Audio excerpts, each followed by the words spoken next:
Basketball was a unique experience for every player, especially those trying to enter this year's NBA draft. With the pandemic causing a shortened season in the college game, it made it harder for prospects to showcase their talents to scouts with a less amount of time to do it. But in the end, the NCAA was still able to accomplish a lot. Hosting a March Madness tournament after that last year's was canceled, and the completion of a full season of college basketball. From these games, fans were still wowed by the potential of bright young college stars alongside the proven veterans of the game, looking to prove that they are ready for that jump to the pros. Now, all their hard work practicing and playing through a COVID season is about to reach the moment they all work towards, the NBA draft. Now, this year's draft is right around the corner on July 29th, less than 2 weeks away from today at Barclays Center. We're filming this on Friday, July 16th, so that's why I say that. With the big day coming soon, we wanted to take the time to break down where 60 of these prospects will land on draft day in the second edition of the Hoops Prospects Mock Draft. I'm your host / commissioner of tonight's event, Eric Kerr, and alongside me, I have this year's Hoops Prospects, the rest of this year's Hoops Prospects team, Clayton Conover, Lee Branscombe, Bobby Zeffiro, Simon Hillinger, and of course, the owner of Hoops Prospects himself, Rich Harris. Now, the setup for tonight's mock draft is simple. We each were assigned one division of the 6 divisions in the NBA, and from these assigned divisions, each reporter will pick players from this year's draft only from their own division. So Bobby Zeffiro will be representing the Central Division tonight, which means that he'll make the coveted first pick of tonight's mock draft for the Detroit Pistons. So Bobby, who will the Pistons select? Well, there's a pretty big consensus on who they are going to pick with the number 1 selection, and I think it is going to be Cade Cunningham. He's a guy who can plug into any roster at this point and just instantly make them better. I love the starting lineup potential with Cade Cunningham involving Killian Hayes, Sadiq Bey, Jeremy Grant, and Isaiah Stewart. That's a really young team. It'll be the first time kind of Cade Cunningham doesn't have to carry the scoring load for his team. So he can kind of sit back, relax, and learn a little bit this year. And I really like the prospect of Cade Cunningham, and that's who the Detroit Pistons are going to select at number 1. Yeah, it would be absolutely shocking if the Pistons go anywhere else besides Cade Cunningham. And I'm not going to take away from what you said, Bobby. Just spot on. He is far and away the best player in this draft class. He is going to be a great fit for that Pistons team. And I think definitely a player that Detroit can certainly build around. I see, Clayton, you have your hand raised. So if you want to jump in real quick, go right ahead. Yeah, for sure. So, Bobby, I just wanted to hear your take on this. So obviously they just drafted Killian Hayes last year. And he's also another guy who's more ball dominant in nature. So how do you think those two guys are going to mesh, with the Pistons? I wouldn't be surprised if primarily in the beginning of the season, Killian Hayes kind of took on more of the ball handling responsibility. Even when he was at Oklahoma State, Cade Cunningham wasn't really a pass first guy. He was a guy to go and, carry the scoring load. I think that they eventually will find their rhythm and be able to work together because especially in today's day and age, positions don't really matter as much as long as you've got 5 guys who can go out there and get it done. I think it'll work well. I think it's a really nice young core that they can develop around. At Oklahoma State, he played with 2 other point guards, and they saw a lot of minutes, including Isaiah Likely, who I wouldn't say is Killian Hayes, but he's kind of, he's kind of a pass first guy. So even with a pass first guy, they were still able to be prolific on offense. They were one of the few teams to beat Baylor. So yeah, I think it'll work out fine. I think you more have to worry about guys like, Cam Thomas or Bouknight who do not pass, as opposed to, that's, if you look at the Pistons roster, they're going to be loaded with guys who like to share the ball. Looks like we can move on to the next pick. And Rich, you just talked last, but we'll have you come back up on the podium again because the Houston Rockets are on the clock, meaning he'll be making picks for all the teams in the Southwest Division tonight. So, Rich, who do you like Houston taking here? Well, this is going to be a little controversial, but I'm going to go with, Jalen Suggs over Jalen Green. The reason, and I don't know if this is solid reasoning, but I'm thinking, the 2 pieces that Houston can build around right now that they have is Kevin Porter and Christian Wood. And, so Porter and Green are very similar type of players. And I just think that they would be better off with someone like Suggs. John Wall is certainly not the long-term answer, might not even be the short-term answer with how frequently he's injured. And I just love Suggs's toughness. I love his defense. He can score at all three levels. Excellent passer, excellent ball thief. And I really do think, he definitely has Green in the departments of, passing and defense. Green, of course, is a little bigger and, more athletic. Not that Suggs is not athletic. He is very athletic, but Green's even more so. So, but I just, I was thinking fit here. And I'm, personally, I'm kind of like, to me, when it comes to drafting, point guards are kind of like quarterbacks. And all things being equal, you take your quarterback before you take your running back or your wide receiver. So same thing here. And I think Houston will be off to a good start. Maybe they use Wall to bring Suggs along. And certainly Suggs can play off the ball as well. Or maybe they trade Wall for some future picks or something. Yeah, I'm not going to take away too much from what you said, but I am going to add a key point. I know this isn't the defining way we should define who's better than the other, considering Jalen Green did get the chance to play in a March Madness tournament, but we saw exactly how good Jalen Suggs can play. Granted, he was part of a very stacked Gonzaga team, but you have to consider the fact of how well you can play in a tournament to translate to the pro game. And in my opinion, Jalen Suggs and Drew Timme were the best performers on that Gonzaga team, with Joel Ayayi shining in some games as well. But I think those two guys were definitely the top performers there. So you have to consider that and weigh that into making a pick like that. And I feel like, Jalen Suggs is a proven winner. And I think he definitely step in and really turn something around for that Houston team. I don't think you can really make an incorrect pick, particularly in the first four picks of this draft. I think there's kind of a tier one there. What I will say kind of in support of Rich's pick here is, I think there's kind of this overarching, theory or opinion that like Jalen Suggs was in this perfect system and perfect context and all that.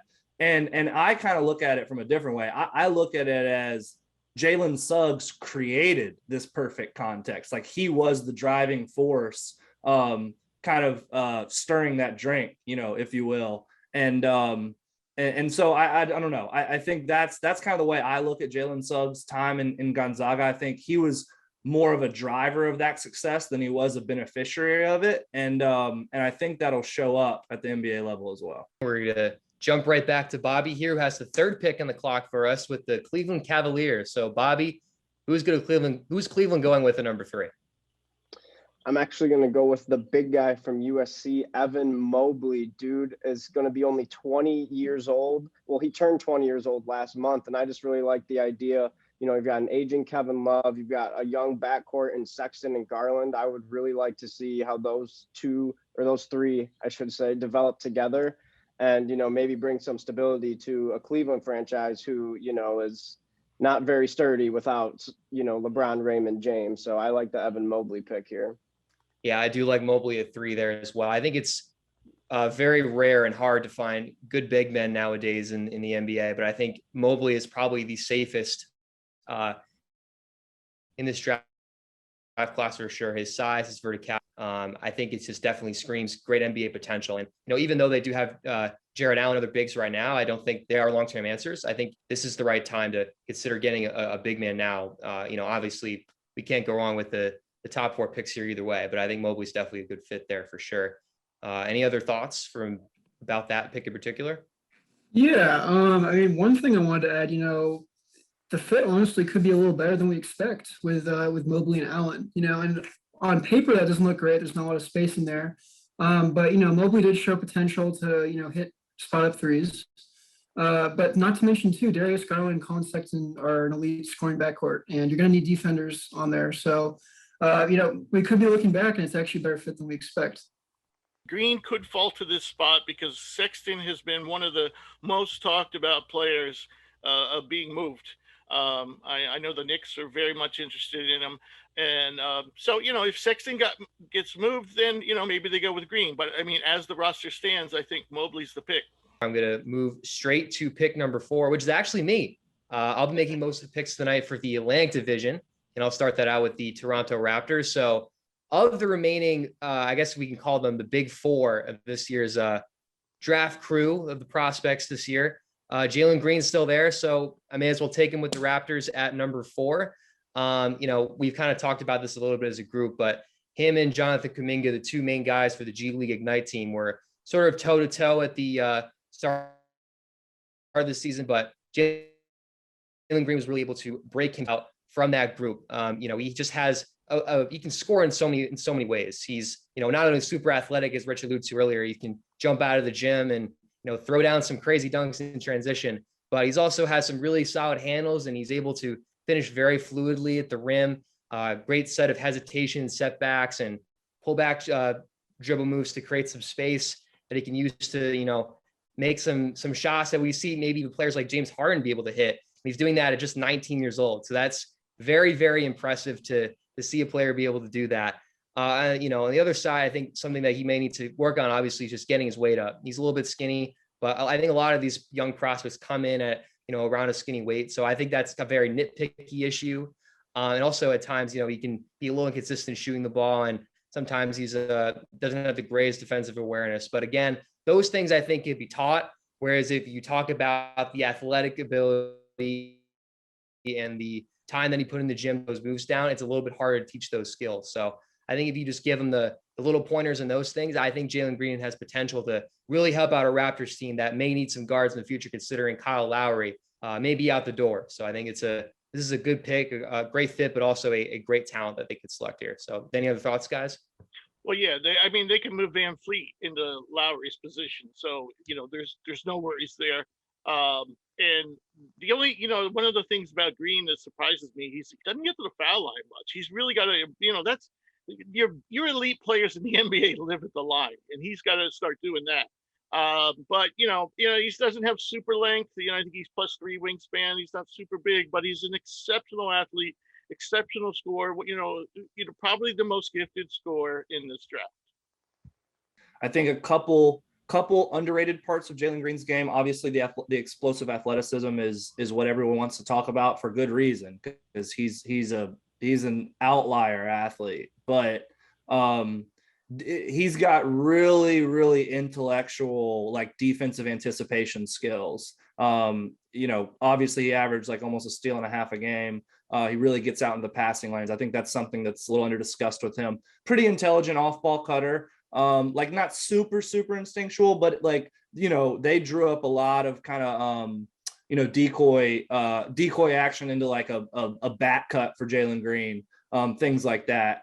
So I think there's a lot more that meets the eye here than people want to specifically talk about, more than the surface level athleticism stuff. And he gives like downhill playmaking juice to a back court, shot a ton of threes, and was really more kind of simple drive kick stuff. Like he's going to give them, real isolation creation, which is going to be terrifying, really, for Toronto, for teams that need to play Toronto. I think as we kind of alluded to, that big four is going to be, a great fit, regardless of where they fall with either of the teams that we mentioned. But I think it's definitely a good lineup that we do have.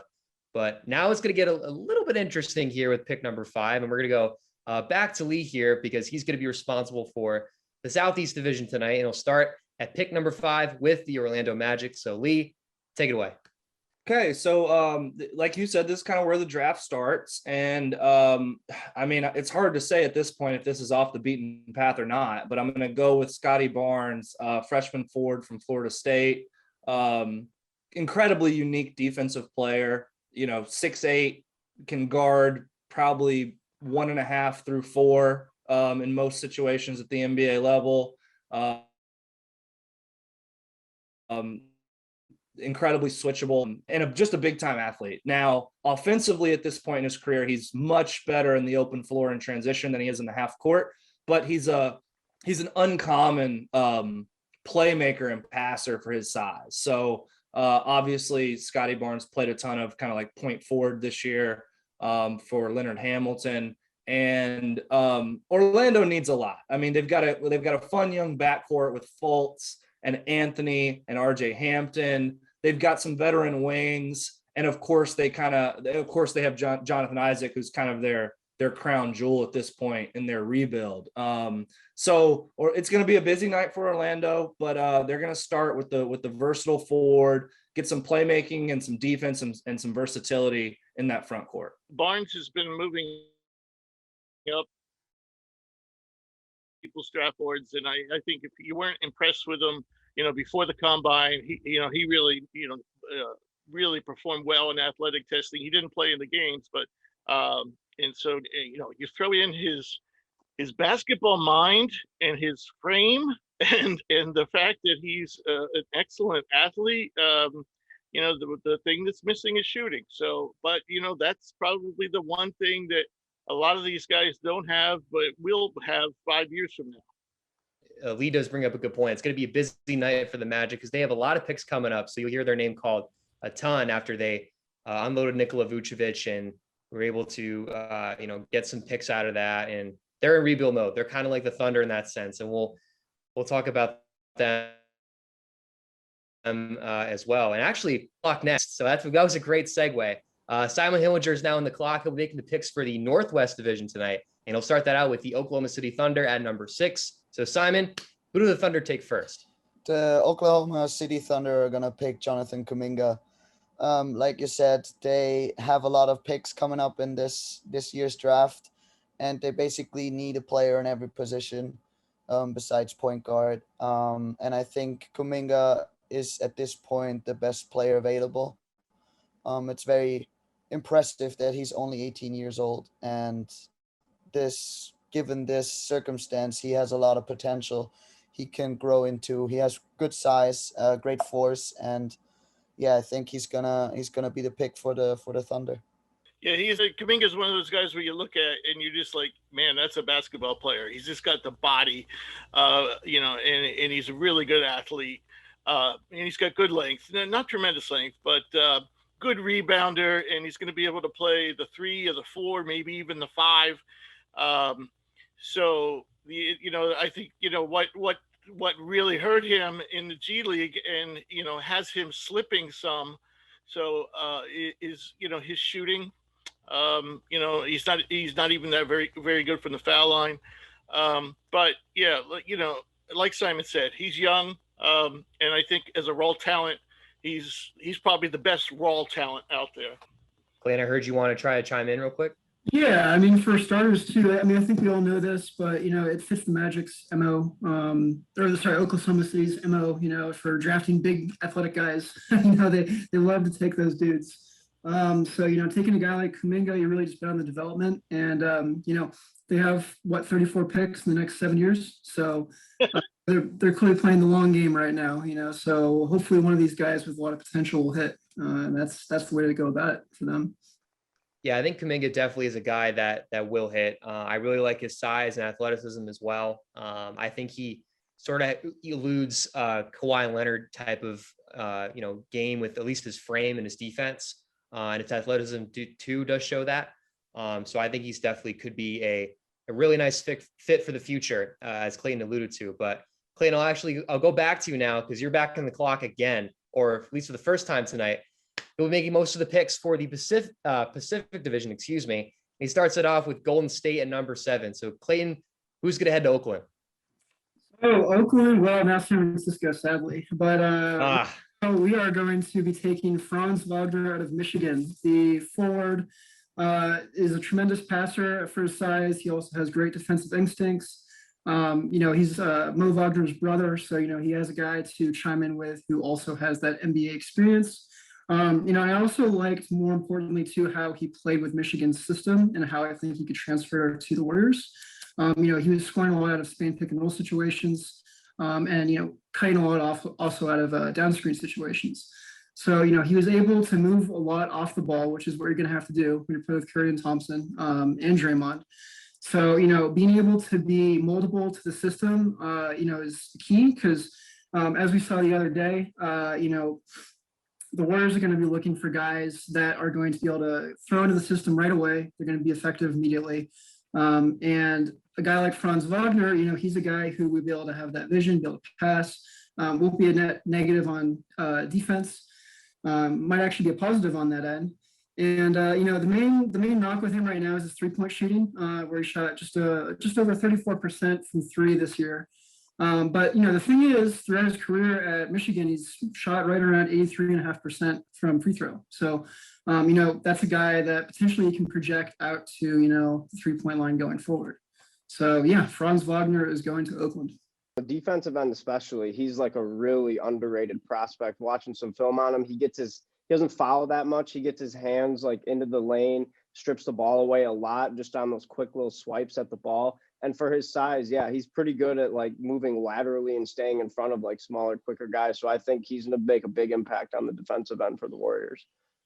I also think it's like Clayton said, it's a really good fit. And people forget that when Wagner was 17 years old, he played a year professionally, in Germany and did very well as a 17-year-old. So, if you're looking for somebody to plug in right away, it would be nice to have somebody who's actually played pro ball, and he has at a young age. So I think this is a great pick. We have Golden State taking Franz Wagner, and now we head back to the Magic again at pick number 8. So Lee, you're back on the clock.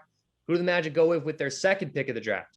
Yeah, so it's definitely a fun team because you get to feel like you're roster building a little bit. I'm gonna pretty much go the complete opposite way of the number 5 pick. Picked Scotty Barnes for versatility and defensive playmaking. At 8, I'm picking Cameron Thomas for offensive punch and a lot of it. Orlando was the second worst offense in the league last year by net rating. So, and like I talked about earlier, most of their wing talent, depending on kind of how you characterize RJ Hampton, is veteran and a little long in the tooth, or kind of a reclamation project in different areas. So the point here is Cameron Thomas, one of the best isolation scorers in this draft, shot over 200 free throws as a freshman at LSU, shot 88% on those free throw attempts. You would have liked to see him be more. There's no doubt about that. And he's going to have to rein in the shot selection. He's going to have to become a little bit more adept at being like an offensive connector and moving the ball. I don't think he's ever going to be a true distributor. This is a wired to score, like 6'4" wing. That's what he is. But with roster needs for Orlando and kind of the different swings they get throughout this first round, I think it's a nice complementary. If I may, Lee, you're definitely gonna get some flack about this pick. So, and personally, if I was making it, I would have gone with Book Night. So I'm not gonna. I'll let you talk. Why Thomas over Book Night? Yeah, simply, I just believe in Cam Thomas as a shooter far more than I do Book Night. I think Book Night is certainly a better athlete. I guess what I'm doing here is I'm betting on like upside offensive creation and movement shooting more than I am Book Night's ability to kind of put it on the floor, slice through defenses, score in transition. And on Orlando's roster, like, I don't think you necessarily want to be taking usage away from their young guards. And Cam Thomas is a guy who can exist off the ball. So that's kind of my thinking there. Although, to be fair, Rich, like definitely splitting hairs, I think, a little bit between Thomas and Book. Okay. Sounds good. Yeah, it's definitely a tough pick between both of those guys. As someone who's really in tune to the Big East, I've seen Book Night play a lot, and I know how good he can be and as a scorer. But I also have seen a couple SEC games, and I've really liked the way Cam Thomas played in just the few games that I saw him. He's just a great dynamic scorer as well, and I think that's a good point that he does better team. I think when you have that versatility already with guys like Jonathan Isaac is the first thing I think of. And, his role is there to, be, a great defensive player and athlete. And, I think the Magic have a lot of those players, but I also think it's important for them to, be able to find those players that can extend the floor and knock down shots and not take, handling away from Markelle Fultz or Cole Anthony. So, I really like the Thomas pick there too, but honestly, you can go either way as well. But I'm a big Thomas fan there for sure. But we're going to jump to pick 9 now. We're going to go to Back to Clayton here, who's back on the clock with pick number 9 with the Sacramento Kings. So Clayton, who you got? So Sacramento is going to go with Jalen Johnson of Duke University. I really like Johnson's potential as, not only is just a transition scorer, but also as a guy who potentially could be a very good versatile defender, given his size. 225. The thing with Sacramento is they've been pushing for transition guys this whole time. That was the whole reason they took Bagley over Doncic. So because that fit with De'Aaron Fox. And obviously that didn't work out so well. You don't want to go for fit purely when you're in the top 5. But at the same time, Jalen Johnson's a guy. I think there's probably at this point at 9, there's probably at least 4 or 5 guys that really have a lot of potential. With their athleticism to really improve. And Johnson being one of those dudes that is incredibly athletic at that size, he's going to help him out a lot in transition. He's going to fit right in. And, he's also going to be able to learn and grow with the team. It's a very young squad and they're clearly rebuilding. And, he's going to have a lot of opportunities with this team to really grow as a player and make mistakes, more importantly. So I'm not quite as high on Jalen Johnson, I think, as Clayton is, or maybe even the consensus. But I will say this: I'm hoping that Jalen Johnson can end up in a situation where he can kind of take advantage of his vision and his playmaking. And if he can do that in a place like Sacramento or even Golden State, where he can be a short roll playmaker and he can play with like dynamic guards that can get him the ball in advantage in the middle of the floor. Obviously, Steph Curry does that for anybody he plays with. And I think Halliburton and Fox can do that a little bit too in Sacramento. So although I'm not in love with the prospect, I do like this fit specifically because it should hopefully allow him to kind of take advantage of some of the things he actually does pretty well at this point. Jalen Johnson, nevertheless, is number 9 on our draft board to the Kings. Rich, will go back to you now for pick number 10 with the New Orleans Pelicans. Yeah, the Pelicans have 5 picks, and they really could use shooting and perimeter defense. But I think personally, I think Giddey's potential. He's one of the younger players in the draft. He's a huge point guard. Plays with exceptionally high basketball IQ for his age. Played it in the Australian NBL, where he put up really good numbers, arguably better than Lonzo Ball's numbers. And he's pass first point guard, and his defense and shooting need to improve. But like I said, he's very young, and as far as, or I said Lonzo, I meant LaMelo. Lonzo, though, does come into the story in the sense that he's a free agent. And it's looking more and more as time passes that he's not going to be back in New Orleans. So this, there's some similarities between the two.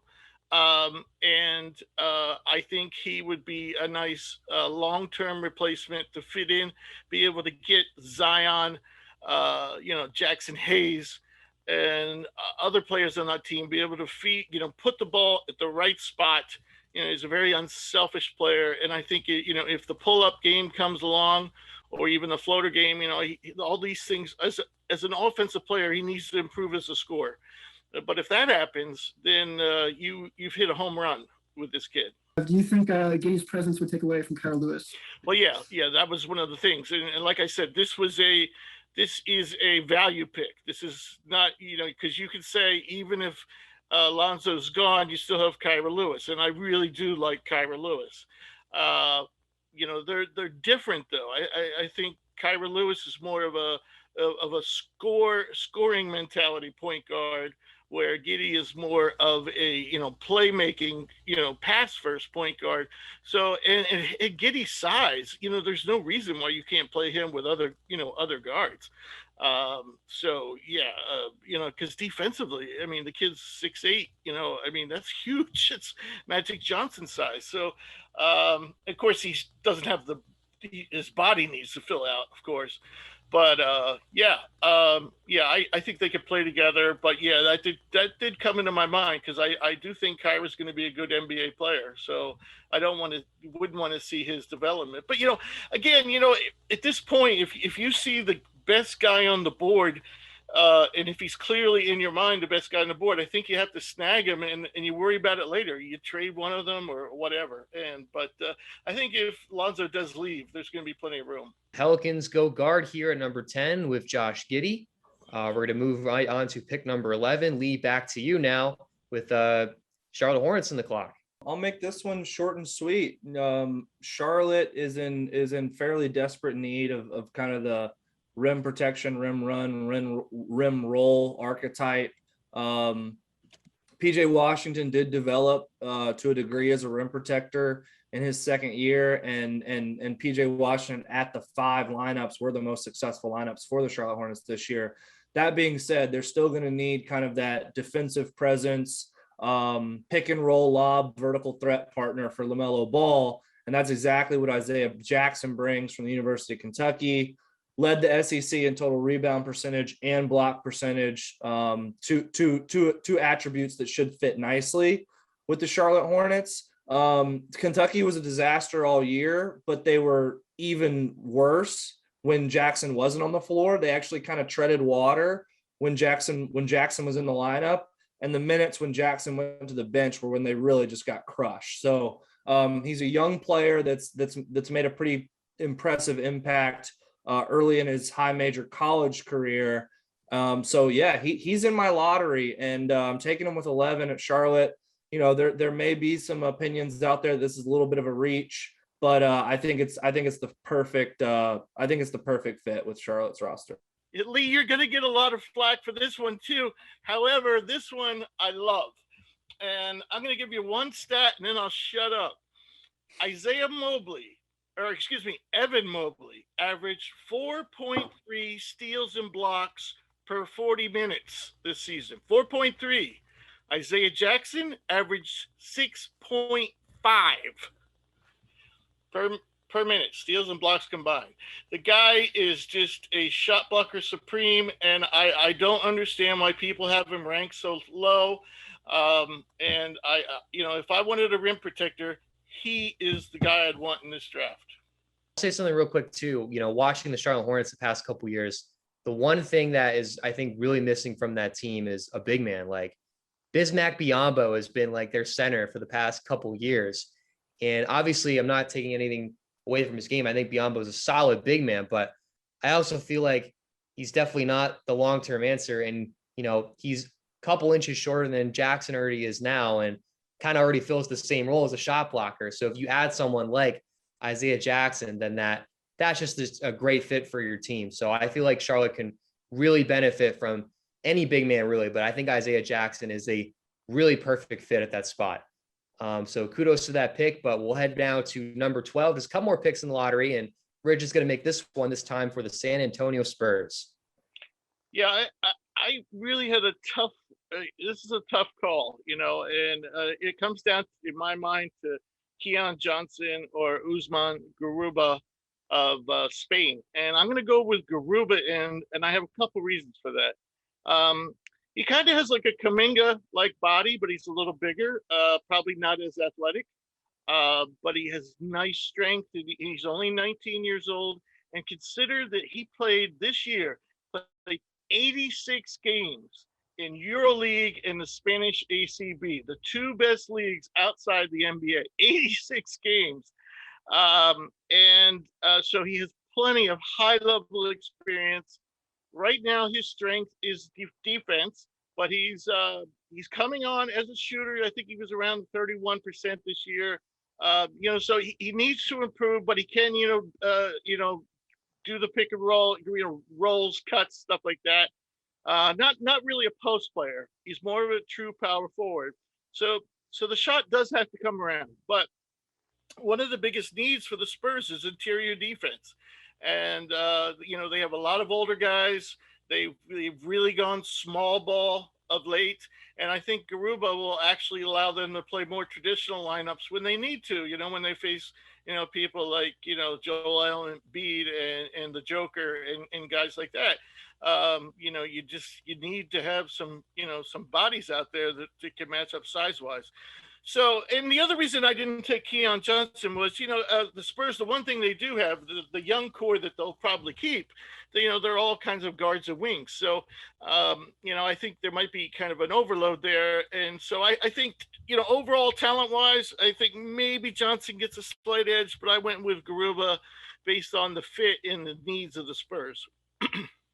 Like Jakob Poeltl, similar strengths and weaknesses. Offensively, they're not going to bring a whole lot outside of 8 feet. But defensively, they're in the right spot. And of course, Garuba also brings a different dynamic in the sense of his transition defense. I mean, he can get up and down the court in 4.5 seconds, 5 seconds, which for a guy of his size, and his stature, it's hard to find, and especially when you couple it with the defensive instincts. Spurs go with the interior 4, Usman Garuba at that spot. So now we're going to jump back to Bobby here with pick number 13 to the Indiana Pacers. Thank you, Eric. And I think the Pacers are going to go with Baylor guard Davion Mitchell for this one. TJ McConnell's potentially on the way out as a free agent. I like how Davion Mitchell, he was kind of a peskier guard at Baylor, and, they never really have guys who are like capable of carrying the team, but they're just a good team, a good unit altogether. So I think that experience of, playing team first basketball will help him a lot too. And he was crazy efficient on offense. He shot 51% from the field as a guard, shot like 44, I believe it was 44.7% on like 4 3-pointers a game. So I like the potential just to kind of flip TJ McConnell for Davion Mitchell with this pick here. Pacers have been thinking about apparently had tried to trade Malcolm Brogdon for Ben Simmons. So, they must not be totally in love with him. And I will say, though, that, a lot of people have Mitchell as a top 10 pick. At 6 foot with not a great wingspan, and he did test out super athletically at the combine. I think people are just looking at one season of his 4 college seasons and putting a lot of emphasis on it. I'm not saying Bobby made a bad pick. I think Davion Mitchell's a very good player. I just don't know if he's a lottery type player, but he's a good fit for the team. And a lot of people will love this pick. I'm just not. I just think for some reason people have fallen in love with a guy who just doesn't have the measurables that you want for a lottery selection. And, he had shot 45% from 3 this year, but his other 3 seasons were under 40%. So, and he's an older player too. He's 23 or close to 23. So, just so many things that he doesn't check the box on the wrong side of the tabulation sheet. But good player, good fit, but I think people are overrating him a little bit. It definitely is an interesting point with the max of his, playing time getting to his senior year. But I think, again, kind of goes a little bit back towards what we talked about with the impact of how well you do in the tournament. And I think any player on Baylor really answered that call, considering they won the championship. And obviously, we know Davion Mitchell was a huge, huge part of that tournament run. So we know what he can do at that level. So coming into the NBA, he definitely could be someone that can do that for Indiana. So I think Mitchell definitely has the chance to get to that point, even though he may be one of the older prospects in that lottery spot. But without further ado, we'll head to the last spot of the lottery here, and that'll be Clayton back in the clock with pick number 14. Yeah, so I'm going for another guy who's a system player who you can plug and play right away, and that's going to be Corey Kispert of Gonzaga. So partly with also their reasoning with Franz Wagner as well. The Warriors need wings. They need taller guys. Their bench lineup was basically Jordan Poole, Kent Bazemore, Eric Paschall when he was healthy, and Kevin Looney when he was healthy, or Juan Toscano Anderson. None of those guys were 6 feet or taller than 6'6". They're all shorter guys. So having that size off the bench that you can just plug and play is really helpful for starters. But not to mention too, he almost had a 50-40-90 season. It was 53% from the field, 44 from 3, and then 88 from the free throw line. And that was on, 44% on threes from 6.5 attempts a game is real. That's legit. And, I think the percentages aren't just a testament to the team and the talent that he's with. I think it's also a testament to his IQ and not taking shots that he doesn't need to, but also having the confidence and knowing where his spots are and picking those spots. So, again, this is a team that needs to win now. They need to maximize what they got with Curry and Thompson. And, having a guy like Kispert, you can just bring him in. He's going to, add some offense to the bench. And he's going to be a smart guy, immediately. Like that Kispert pick as well. I think it obviously fits the mold really well when he's a knockdown shooter from distance. And that's what Golden State has built their brand on, knocking down threes. So he's definitely someone that his game is NBA ready, and he doesn't need time to adjust. He's not going to be a development guy. We know what he's at now, and he's going to be a great fit just because of his ability to knock down the three ball almost anywhere. So definitely it's a good fit there. And I think we're all in pretty much agreement with that. So that will conclude the lottery. So now we are out of it, where it could get a little bit interesting here. 15th pick, the Washington Wizards are going to take Kai Jones from the University of Texas. Kai Jones is probably one of the more volatile prospects in this draft in terms of opinion, and also, frankly, in terms of results as well. Clearly, my dog likes the pick. Sorry about that, folks. He's a big Kai Jones guy. Loves the two-way versatility.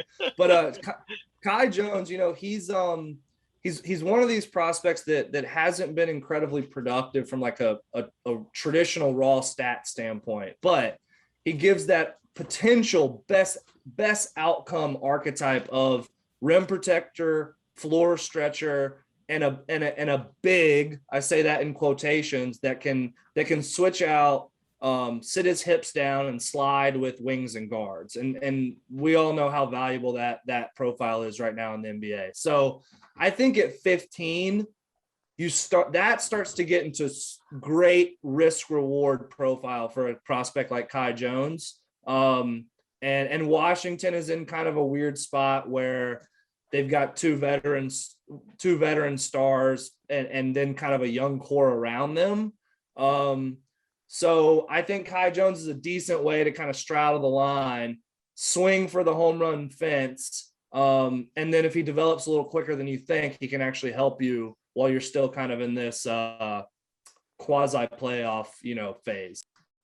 Well, another thing to mention too, even though, yes, he's a little bit older for a guy that you'd want to bank on, that higher ceiling of projection, he was a track star in the Bahamas, and he really never committed to basketball until he was 15, so when you put him with a guy like Westbrook, who's an elite playmaker and, an incredibly fast player too, those guys could mesh in a way we didn't expect.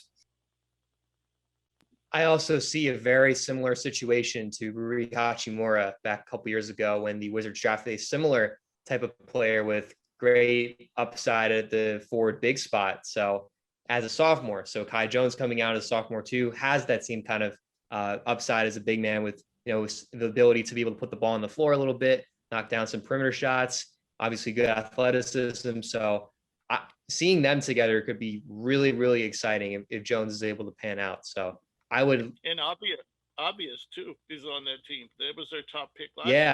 Getting obvious. Yeah. Hey, if you give all three of them time to develop, it could be something really special over there with Westbrook. So, and we don't know what Beal's situation is, but that could be an interesting core.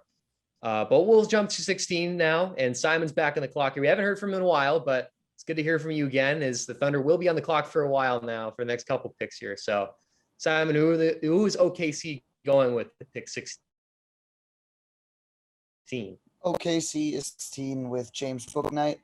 I think his skill set of shot creation will just give him another option in the offense. And we all know that the Thunder's offense has been not very good last year, and I think that Bouknight would be a player who can address that. Lee talked earlier about him a little bit. He's very athletic. He's very straightforward in his game. He will get buckets from his first day, I believe. And I also believe that him and Shai Gilgeous-Alexander are going to be a dynamic duo. And I think that they will put a lot of pressure on the opposing team. And I think that that's going to work quite well with those two in the backcourt. Yeah, I think this is a steal. This pick is a steal. To get Book Night this late, um, you know, next to Green, Jalen Green, I think he's, the probably the most instant offense guy. Obviously we debated this about Cam Thomas, but I think Book Night is more explosive. And this is not something I said when we were debating Thomas, but I think when you look at their shot mechanics, Book Night to me looks a lot. I know he didn't shoot as well as Thomas, but his motion, especially on the pull up, is so clean, and it's actually kind of surprising that more don't go in. Where there's something about Cam's shot that I'm not exactly sure. I haven't really studied it, but there's something that just doesn't look quite right. I'm not going to criticize Cam Thomas. I'm just saying there's something about Book Night shot that looks so pure that I think the shooting's going to come around. And with OKC, I'm sure, playing alongside Kemba, I think can help with that, them being both UConn guys together. And Kemba obviously is a player who knows how to finish with both and is able to finish in a variety of ways as a smaller guard. So him being a good role model and mentor for Book Night could go a long way. So I think that's definitely a good spot for him to start out with OKC. But Rich, we're going to go back to you now with pick number 17. First one for the Grizzlies tonight. Yeah, Memphis is in a unique position, and I don't know if this is official, but if you looked at their depth chart, they pretty much have everybody of significance under contract. And they pretty much go too deep. Now, really, there is no, to me, I don't know if you want to call Dylan Brooks a star or not, but, there's kind of like Ja Morant and then a bunch of, kind of good role players, and maybe Brooks is a good number 3 option, but I really think they need another star. Now, the guy I'm picking, Keon Johnson, who someone I considered for the Spurs earlier, right now his strength is defense. He's very tremendous athlete, shattered the records for vertical, max vertical with 48-inch max vertical at the combine. So yeah, but his offense is a work in progress, especially from the outside. He's a mid-range guy right now, likes to attack the rim, but hasn't developed his outside game. But basically, best player available in my book right here for a Memphis team that doesn't really have any glaring weaknesses. All right, I think Keon Johnson could be a solid fit for that team to bolster the wing spot alongside Dylan Brooks. I know he's more of a guard role, but definitely can, gum in that wing spot as well. So Memphis taking Keon Johnson at 17. We'll head back to Simon for number 18 with OKC yet again. OKC, and they will pick Alperen Şengün at this point, a center from Besiktas. After Horford leaving, the Thunder will replace him with Şengün, who has a lot of experience from playing in the Turkish league. And like we said about Franz Wagner, it is very helpful having the experience of playing pro ball already. And like I said earlier, with their 6th pick, he's only 18 years old too, so he has a lot room to improve. And he's very strong around the basket, and I think he's going to provide a lot of good size and mentality to that OKC team, and I think he's going to be the pick for OKC. Yeah, I'll throw in another center in that trade too. Moses Brown also left with Al Horford, so they really had a big hole they need to fill with in the center spot. I think you made a great choice right there with that pick. We're going to move to 19 right now, and I'm on the clock again. It's been a while since you heard from me, but I got the New York Knicks here, and I have them taking Moses Moody. With this team, they're gonna, they really need to be able to fill some of the wing spots they could lose. Reggie Bullock could be out. Alec Burks could be out. So this is a prime opportunity to get someone that's young and only 19 years old and is able to, extend the floor and shoot the ball really well at that spot, in my opinion. He's got good solid touch for a guy his size, and also the important thing too is his defense. 7-foot wingspan. That's huge because obviously we know Tom Thibodeau loves his defensive players, but more importantly, this Knicks team needs to find a way to score. So I think if you add a guy like Moses Moody to this roster, he can do a little bit of both as a a 3-and-D wing player, kind of a little bit of an upgrade from Reggie Bullock, if you will, with his ability to not only shoot the ball, but play defense as well. Yeah, I think I think New York would be really happy if Moses Moody somehow did end up falling to them at 19. So yeah, I don't think you'd get booed by the New York crowd on that one, Eric. I think they'd actually be pumped about it. Thank God. I don't want to make any Kristaps Porzingis picks out here. So I'm glad that's a good sign for my start. But we can jump over to number 20 now. We'll go back to you, Lee, with the Atlanta Hawks. Who are the Hawks going to take here? Yeah, so full disclosure, this is one of my favorite players in the draft, Miles McBride from the University of West Virginia, sophomore, point guard. And look, I mean, honestly, I think there's a lot of comparisons to kind of the way Rich was talking about Memphis to this Atlanta roster. Like they kind of go too deep everywhere, even like particularly when you kind of start thinking about the emergence of Okongwu in the playoffs a little bit, like they go too deep at center now as well. So they have a little bit of a luxury, I think. But one thing they do struggle with at times is finding offense and finding playmaking when Trae Young has to sit. And he doesn't rest often, obviously. But when he does, particularly in the playoffs, that offense really just got stuck in mud, and we're kind of like depending on like Danilo Gallinari bailing them out late in shot clocks by hitting a step back jumper or something. So I think Miles McBride is a better like pick and roll operator, creator for others and things of that nature than probably given credit for. He's definitely a better athlete than he gets credit for. And he's one of the best on the ball defenders in this draft. So all that put together, I think it's a good need for Atlanta and great value for Atlanta. I love McBride. I love his toughness. You know, he seems to have the same level of toughness that Suggs has. And ironically, they were both quarterbacks, highly touted quarterbacks in high school. So McBride went to Cincinnati Moeller. So, yeah, I think he's very underrated. He's an excellent athlete. Yeah, I don't understand why more people don't like him. Lee, I was this close to taking McBride with the Knicks at number 19, but I saw the wings that could be gone in the roster, and I was like, I think we got to go Moody if he's still there. So instead, since you took McBride at 20, at 21, I'm going to go guard here for the Knicks again, and I'm going to have Sharif Cooper at spot. Another young guard from Auburn. He's a little bit older for a first year at 20, but he does present tremendous upside with his speed. That he is so fast going down the court. It's almost like he's a blur. So that's really entertaining and fun to watch. And, you know, he averaged a good amount of points. I think he needs to improve a little bit on the shooting side. 23% from three is not going to cut it at the NBA level.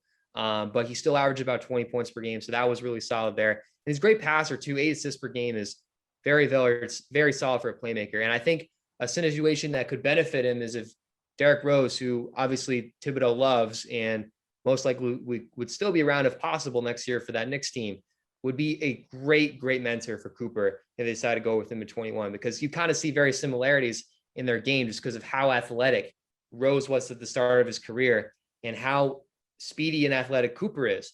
So if you combine that together, I think could be, you know, a great, you know, mentee with Cooper and Rose. So I really like that pick for sure there. I'm not sure if anyone else has anything else to say, but I really think Cooper has the potential to be really good there. Go ahead, Rich. I think Cooper, you know, is arguably the best passer in this draft. You know, the downside is his size. I don't think he's ever going to be a great defender, but if he can develop, you know, the mid-range pull-up and a runner or floater, you know, around the rim, he will be unstoppable. Right now, he doesn't have those two things. So that's why I think he'd be higher in the draft if he had a more complete 3-level scoring going. But, you know, he gets those points right now on high volume, you know. But as far as passing, he has elite vision, you know, can do it with both hands.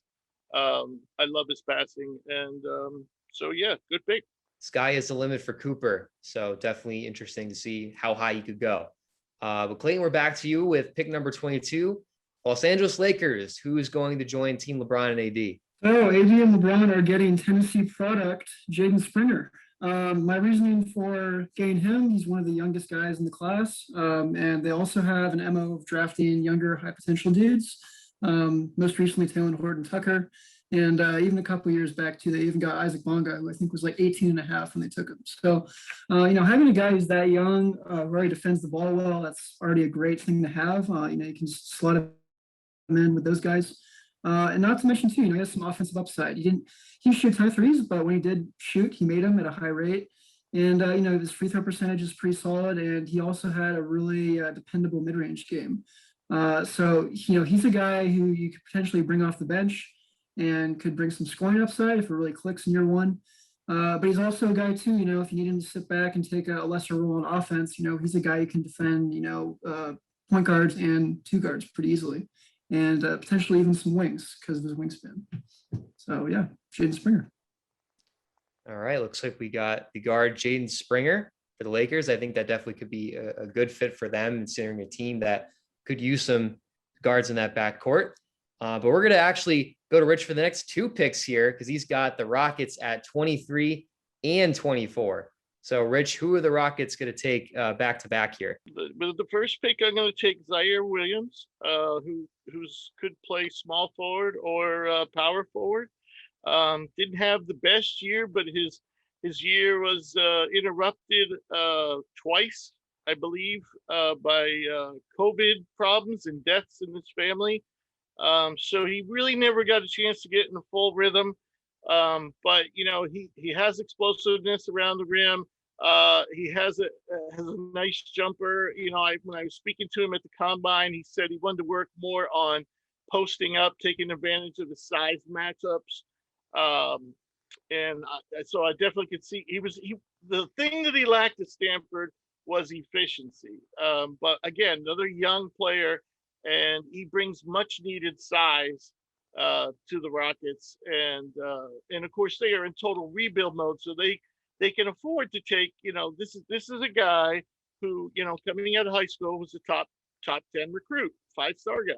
So I think they can afford to take a chance on him, and I think basically we didn't see the best of him at Stanford. Yeah, definitely. Obviously, with the Rockets situation, they're looking to get potential right now because they know they're not going to win anytime soon. So definitely with Williams. My pick number 24, I was going to go with another, forward who can play both positions, and Roko Prokachin, I think it is. He's basically kind of can do a little bit of everything. He can handle the pick and roll, or he can be a roll man in the pick and roll. He can shoot from outside. He can post up. He basically has a very versatile game, and I believe he's slightly younger even than Josh, making him youngest player in this draft class. So whether he goes draft and stash, I don't know. But I really think, again, we're looking at high ceiling guys here in both Zaire Williams and Prokachin. Clayton might actually have a comment on Zaire if. Yeah, with Zaire, for starters, I was watching Mike Schmidt's interview the other day with him, and Zaire confirmed it. This wasn't an error at the combine. He is 6'8.5" without shoes, so with shoes he's basically 6'10". And he's a really interesting player because with his size, obviously the numbers weren't where you want it to be, but he's a guy who, if it clicks, I think he's an excellent 3-and-D player. But he also, unlike a lot of 3-and-D wings, he brings a little bit of pick and roll playmaking. He has that vision, and again, he went to Stanford. He's a high IQ player. You can tell him plays or whatever it be. He's gonna remember it fast. He's an incredibly smart guy. And of course too, he was rarely actually on campus because of COVID. He was bounced around between Santa Cruz, G League stadium a bunch, and really, just had a bunch of issues off the court, just with health and just trying to keep his diet right. So he's a guy really, if you just bet on him with the right environment in the long run, it's hard to imagine it's not going to work on some level. Yeah, definitely could be some very bright picks looking into the future for Houston with both those forwards right there. Clayton, we're actually going to go back to you with pick number 25 coming up with the other Los Angeles team, the Los Angeles Clippers. Yeah, so I was considering this guy with the Lakers as well. He is another Pac-12 guy, Chris Duarte of Oregon. And, I'm a really big fan of his game, even though he's already 24 years old. He's an excellent shooter, off the dribble or off the catch. And, he's a guy, again, like Kispert or, who's the other guy we're talking about? Oh, Davion Mitchell, plug and play. You're going to be able to throw him in. And right off the bench, he's going to give you offense. And, he's not just an offensive player, too. He commits to defense. He may not be the most athletic guy, but he's smart on that end and he works his butt off. He played at JUCO for 2 years, had to earn his spot in Oregon. And, he's just a workhorse. He's willing to bet on himself. And I think a lot of what the Clippers mantra is, these guys who really want to bet on themselves and are really confident in their own game. So I think Chris Duarte would be an excellent fit with the LA Clippers. You can see a lot of similarities between him and Trey Mann. I mean, not necessarily in their game, but in their personality, their archetype, that way, more of a veteran player, more of a leader type. A lot of things there. And two, there's some similarities in the game, though. I think Duarte was much better shooter in college than Trey Mann was. So we go with Duarte at 25 from Oregon. And now we head to Simon for pick number 26 to the Denver Nuggets. The Denver Nuggets are going to pick Quentin Grimes from the University of Houston, simply because he was probably one of the best shooters in the college game. And he has all the physical tools. He's 6'5". He has all the physical tools you look for a prospect. And we also don't know how long Jamal Murray is going to be out with his injury. So, getting a guy who's capable of scoring points will be the reason why the Denver Nuggets are going to pick Quentin Grimes at 26. Yeah, the Nuggets had Grimes in for a workout just the other day. And, the two guard has been like a pain in their butt for the longest time. And I think this would be a smart pick for them. I've seen some people knock Grimes because, first of all, we're talking about the number 7th overall selection in his freshman class as far as high school, recruits, 5-star guy. And so people say, well, he only did it for a year. Well, you know what? So did Davion Mitchell, and you got him in your top 10. So I don't want to hear that. Grimes, to me, if you look at his jump shot, has to have the prettiest jump shot in college basketball. And I think, he might not be a star, but I think he's going to be a solid performer, either a solid starter or a high-level bench player, and should have a long NBA career. Definitely, when you look at how skilled that Houston team was this year, you got to look at Quentin Grimes. He was the leader out there in the floor and definitely showed with how well they played in the regular season, but also they made a very good run in the tournament as well, making it all the way to the Final Four this year. So now we head back to Clayton for number 27. Is going to be the Brooklyn Nets on the clock for that one. Yeah, so we're going to be taking a specialist here who can play alongside their stars, and that's going to be Virginia forward Trey Murphy. At 6'9", lights out shooter. He's going to be a guy that you can just throw in, like with any of the guys, with Harden, Durant, Kyrie, whoever it may be, and he's not going to take away from their games, but he's going to be able to space out the floor. And, similar to Joe Harris, we saw how beneficial his presence was. Obviously, Joe Harris is a 99th percentile shooter, but at the same time, floor spacing and more importantly, what this team needs, size and defense, because their offense is phenomenal. They have, 3 unguardable guys. But, if you can do what you can to help yourself out in the defensive end, that's going to help you out a lot in the playoffs. That's going to really win you on those margins. So Trey Murphy is going to Brooklyn. Yeah, definitely. Obviously, when you get someone from Virginia, they know how to play a system under Tony Bennett. He definitely knows how to run that slow-paced offense. And obviously, then that's, they love to run, but when they are in the half court, they love to run that isolation ball. So it's definitely something that Murphy wouldn't be too uncomfortable adjusting to. I'm up on the clock now for pick number 28. Our main guy, Rich's team here. He actually suggested me make this pick, so I'm going to do this for him. I chose Trey Mann at number number 28. As we alluded to earlier with the comparisons to Chris Duarte, he is a very good scorer as well. But the way he does is a little bit, I think he's definitely a better off the dribble scorer for sure. He's definitely very elusive, has very good shifty handles, creative in his attack. He has an awesome stop and go and quick and crossover, and a step back is able to use to create some space or get by his defender when trying to get to the rim. He can score in 3 levels, has an awesome floater, is able to use in the paint as well as a layup. But obviously, as we talked about earlier, with the size, strength, physicality, does need to get his size up a little bit. 6'4" is a great height for a guard, but obviously, with getting the weights up shouldn't be too much harder. 172 isn't the biggest size for a guard, but it's definitely something that he can work on for sure. And the other issue is that the turnovers do need to be cut down a little bit. 2.83 is a little bit high for a guard. I know he's more of a scoring guard. He's not going to be looking to facilitate, especially with that Sixers team that would love to have some more scoring off the bench. Tyrese Maxey definitely proved that he's capable of filling in that role. He was picked around a similar spot last year for the Sixers and was able to provide some big sparks off the bench for that Philadelphia team when we know Ben Simmons wasn't able to get it going at times. But I think Terrence Mann definitely is another guy that could plug in and really fit strong there. Yeah, I think the Sixers, have, they realized that, with Embiid and Simmons, they need to add shooters, and they've done that over time. But the problem is most of those shooters are really good at creating. And Trey Mann is one of the better guards in this class at creating his own shot. Okay, so Trey Mann is on our board for 28 to Philly. Now we head to Phoenix for number 29, back to Clayton. Yeah, so Phoenix is going to be taking Bones Highland, the guard out of, was it Vanderbilt? VCU. VCU, thank you. Yeah, I knew it was a V. Bones Highland, he's one of those guys like Trey Mann, very shifty, great range on the pull-up jumper.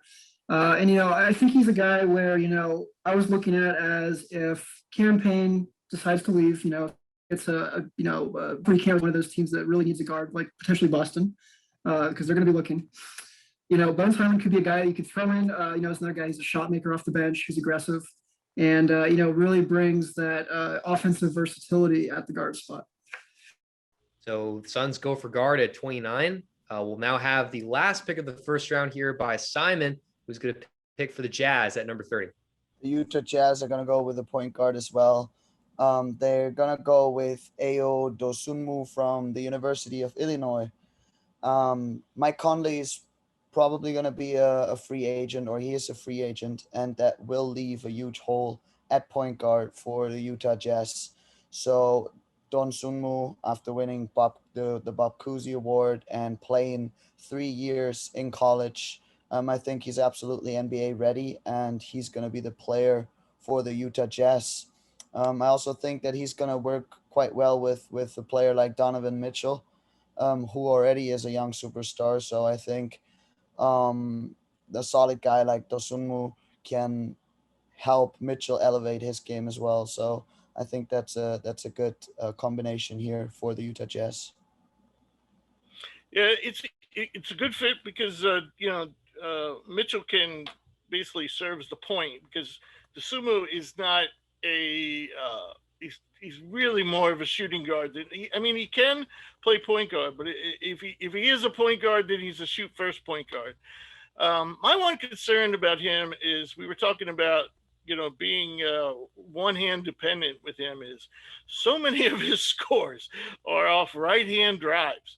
And I'm not crazy about his pull up game, but what Simon was alluding to about him being ready, there were few players that were more productive, this year than him, and he's consistently done it, and he's significant and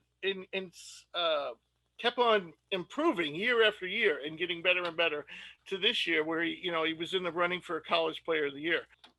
And with that pick, Ayo Dosunmu closes out the first round of the second edition of this Hoops Prospects mock drafts. Now we'll head to round number 2, and Bobby's going to start us back off again, right on cue. First pick of the last round. Now it's going to be the first pick of the second round, and it's going to be for the Milwaukee Bucks. So, Bobby, who are the Bucks taking here? I really like Joe Wieskamp with this pick out of Iowa. During the interview process, we heard that he had already been talking with Milwaukee. I watched a lot of Iowa basketball last year. That nuclear lineup they would have, just have 4 shooters around Garza. He was kind of one of the more dangerous guys. Shot 40, I believe it was 46% from 3. Yeah, 46% from 3, little over 5 attempts a game. And he left the combine on a really high note. In the last scrimmage, had 26 points, 10 of 14, 6 of 7 from 3, 10 boards. He also surprised teams with his athleticism as well. And I think Milwaukee, or Joe Wieskamp, will be a guy Milwaukee can just plug in right away, and he can get some good minutes off the bench. Yeah, definitely a good pick for sure. Obviously, with the Bucks, you know who you're building around. It's the Greek Freak, and you got to get that guy some space to the rim, and definitely getting a shooter there at 31 is a good pick for them, which I think is their only one in this year's draft. So definitely would be a wise pick to take Wieskamp there. So now back to me with number 32, the New York Knicks back in the clock. And Bobby, I'm going to steal your guy from Michigan State right here, Aaron Henry. I like Henry's game a lot. I think he's definitely someone who can also score in a variety of ways given the chance. I think he's definitely a stronger slasher than he is shooter, but I think that's something that gives him an advantage too, is that he's a lefty. And, you know, there aren't a lot of good lefty players in the NBA. Obviously, the first thing we think of is James Harden, but after that, there isn't really too much of like elite lefties that pop in your head. So, you know, I think he's definitely someone that could be a pretty surprising fit for this team. Also to really build that wing depth that they could lose this offseason behind Moses Moody. And if Bullock and Burks, if they can take one of them back, I think that definitely he could be a good fit there for sure. So I like him a lot. I also like him for his defense. Good wingspan at 6'10" helps him with that. And he was one of the best shot blockers in college this year, which is really good considering he's only 6'6" and has such a tall wingspan. So I think he has a lot of potential, a lot of room to grow. He's still young. He came out as a junior, so like not young, but he's still pretty young at 21. And obviously the Big 12 is a competitive conference. So I think it's up for Henry for sure.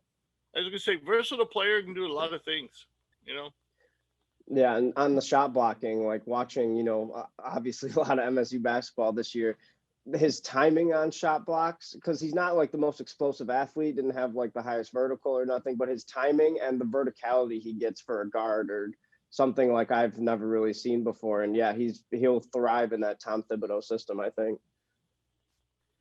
For a little bit of sorry, go ahead. I don't know. I was just gonna say I love this pick. I'm a big Aaron Henry fan.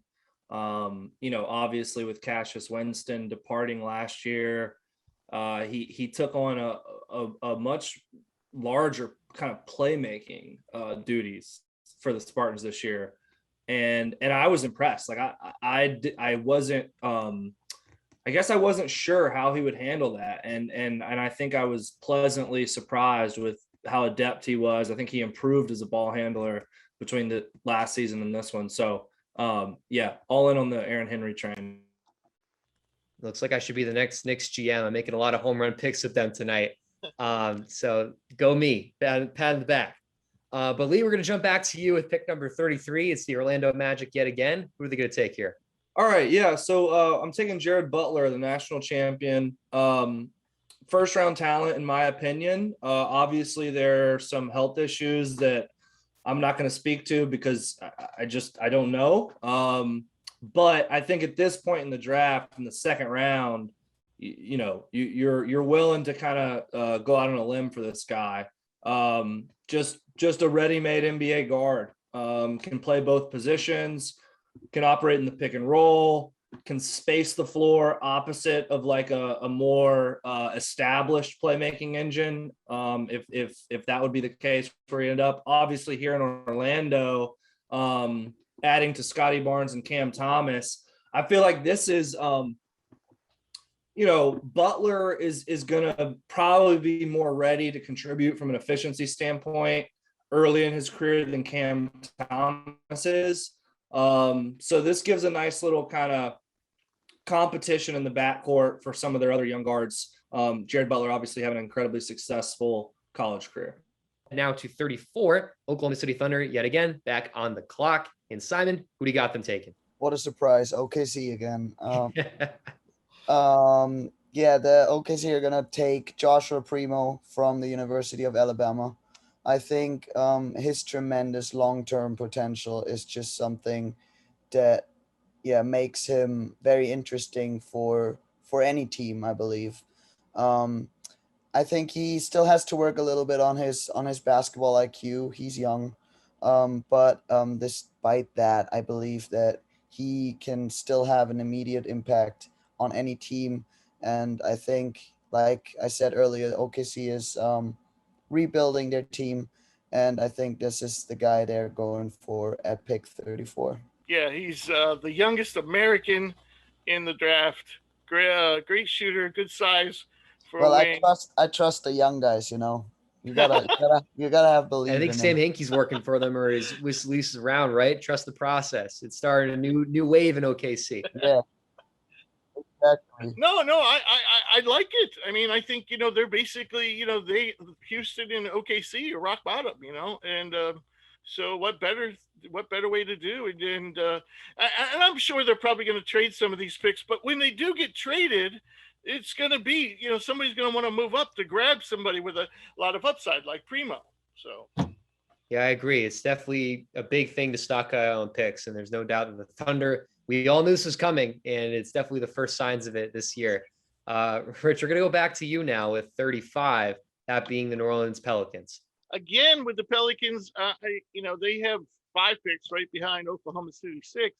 And here, I found myself making a pick not so much based on need, but based on best player available. I'm a little surprised that Josh Christopher is still around, and I see sometimes his defensive potential has been, or his defense has been knocked, but I really he's a good ball thief, um, and he's also, I mean, he's one of the best shot creators in this draft.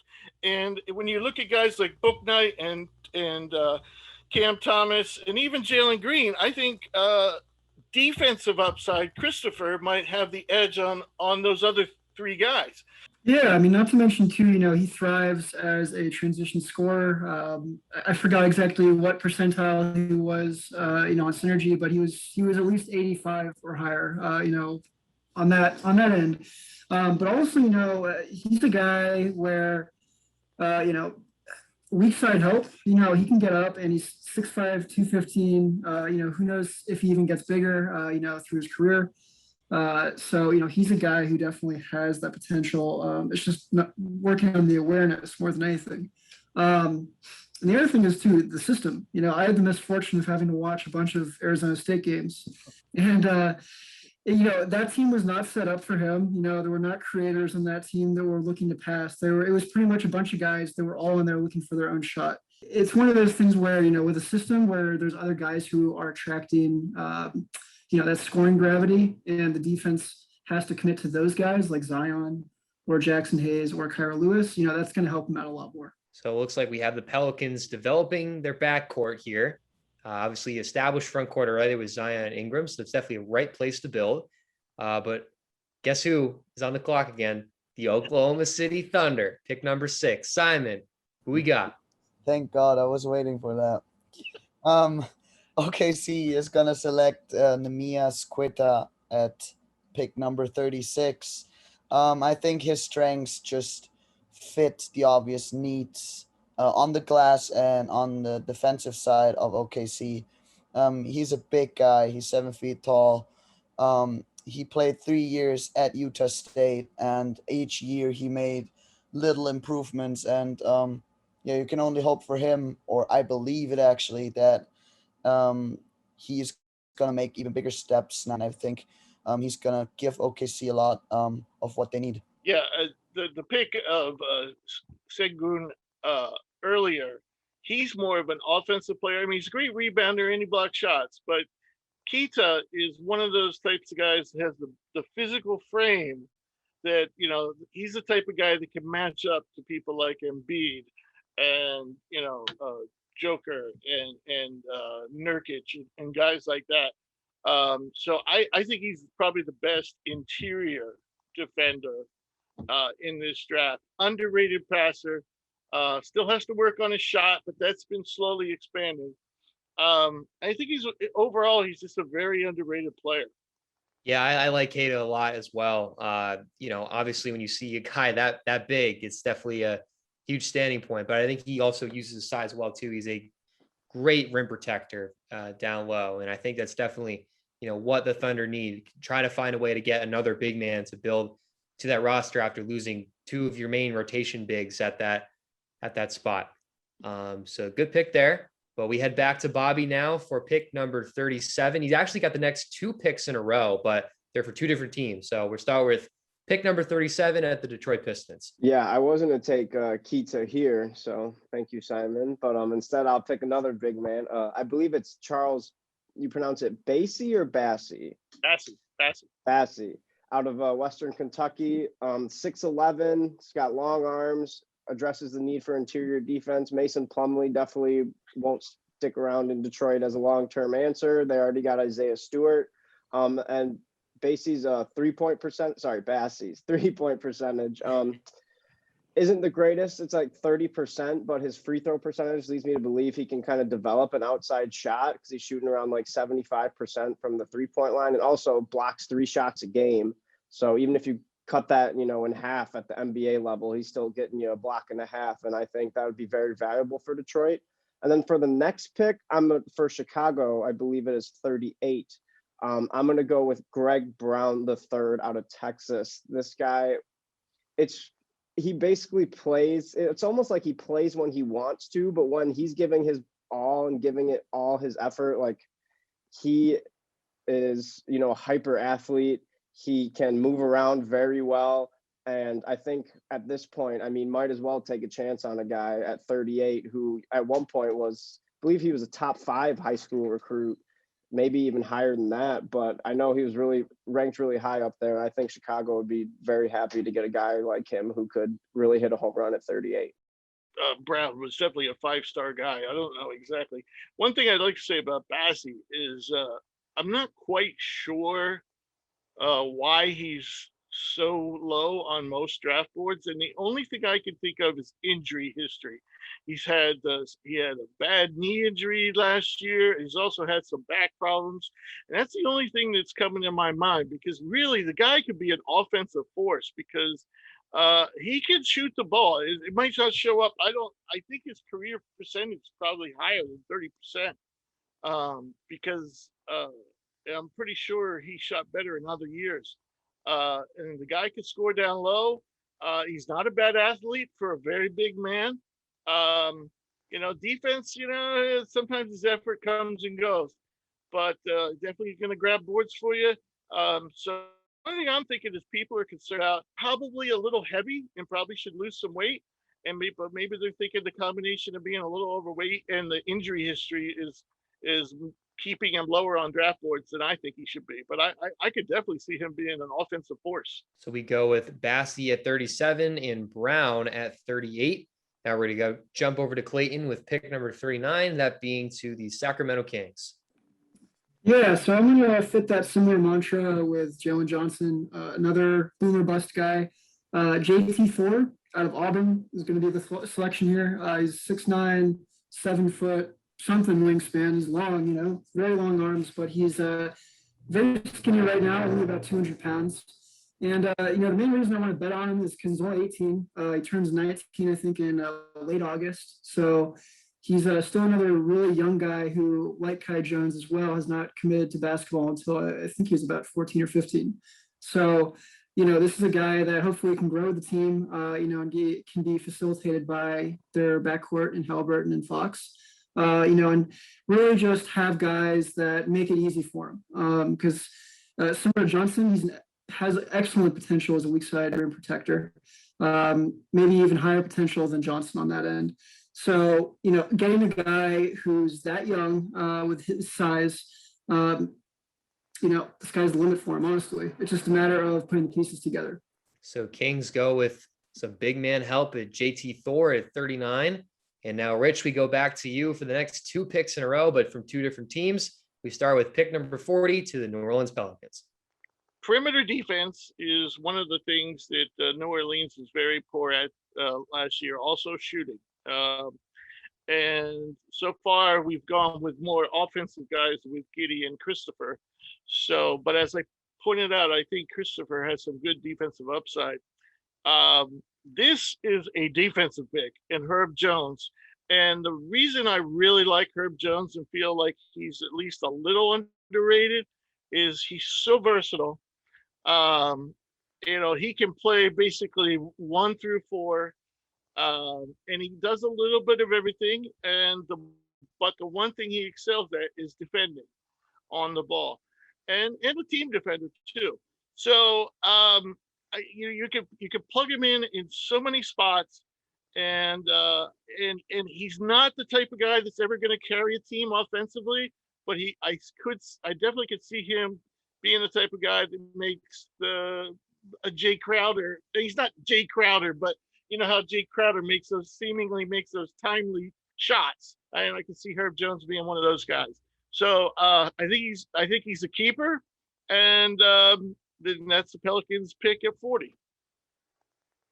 So at 41, I'm going to go with the Spurs. And the Spurs, as I mentioned before, really went with a lot of small ball lineups, have a lot of free agents in their front court players. And I'm going to go with another front court player. And this is a perfect Spurs type of guy. And Jemiah Robinson Earl. I don't know why I got stuck on that. He's very smart, team-oriented player. Good passer, solid defender, can make an outside shot, good rebounder. Not much of a shot blocker. That's a problem. And he's not overly athletic. But he's a smart guy. He'll never be a star in the NBA, but he could definitely be a good role player, good backup player.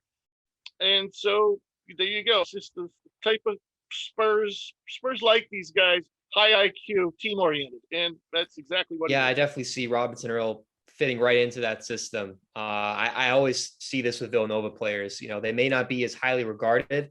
Like Dante DiVincenzo is a perfect example. Someone who was drafted later on in the first round, but it became a reliable starter and role player until he got hurt for that Bucks team this year.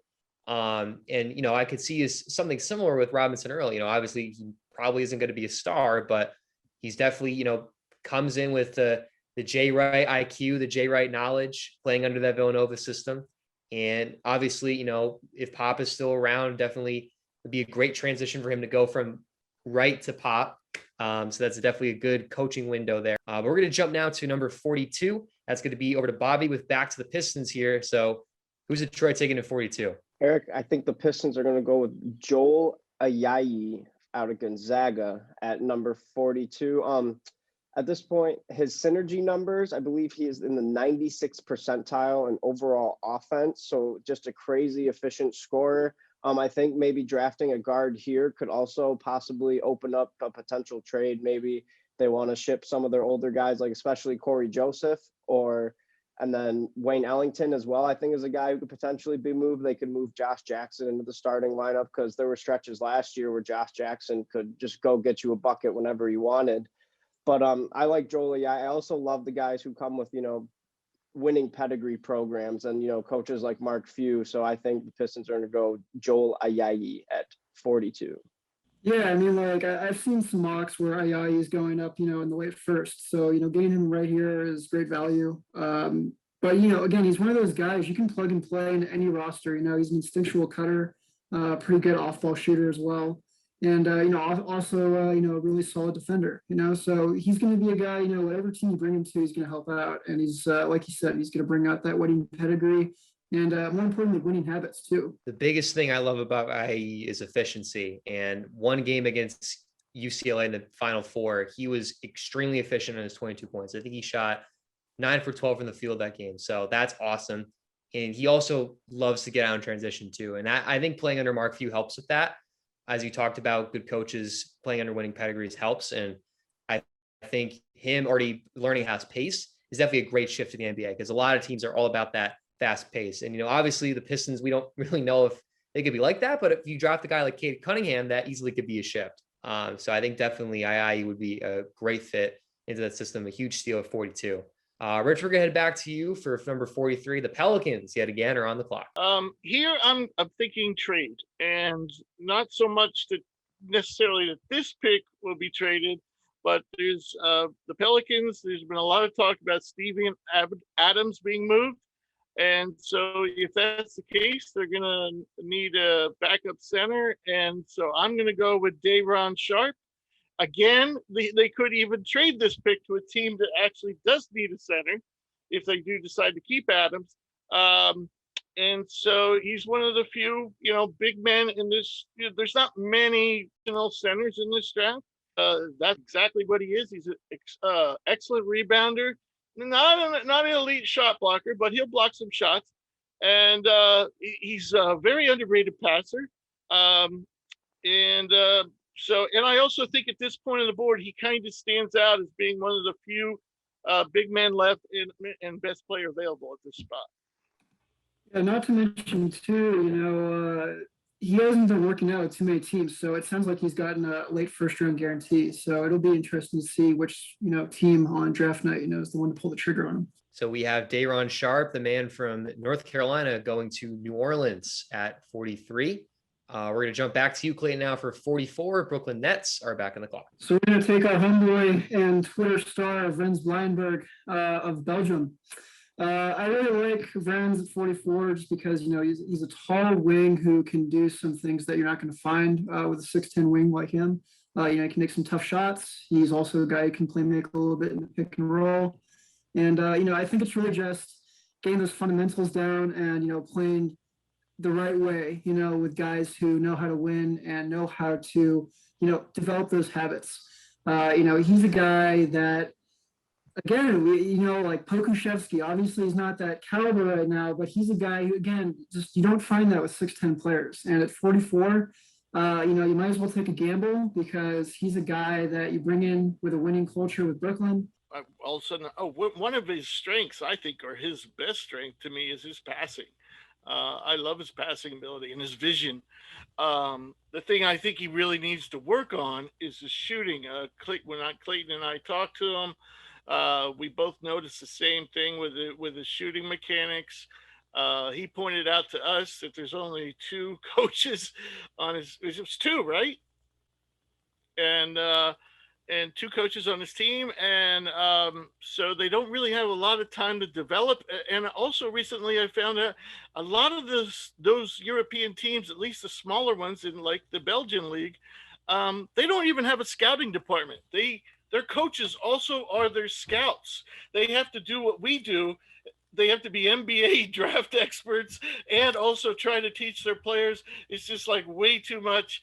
And I think with some good tutoring, and if Rens gets that jump shot going, like Clayton said, watch out. Yeah, and I think forwards really thrive with that Brooklyn Nets system. I mean, we saw, how much better Blake Griffin got as soon as he got to that team.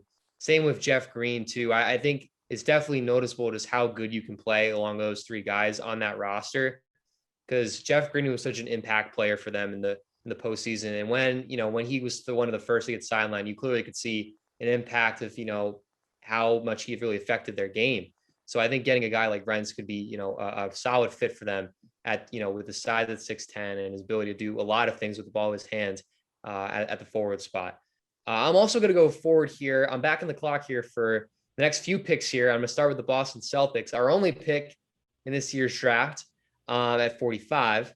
And I'm actually going to go forward here as well. I know that, point guard obviously should be maybe the main focus, considering we just traded away probably our best point guard in Kemba Walker. But in my opinion, I feel like the Celtics might try to make a trade. I think someone alluded to it earlier, potentially getting Cameron Payne, improve a weaker position with the Celtics, and that's the 4. Now, obviously, Jason Tatum's amazing.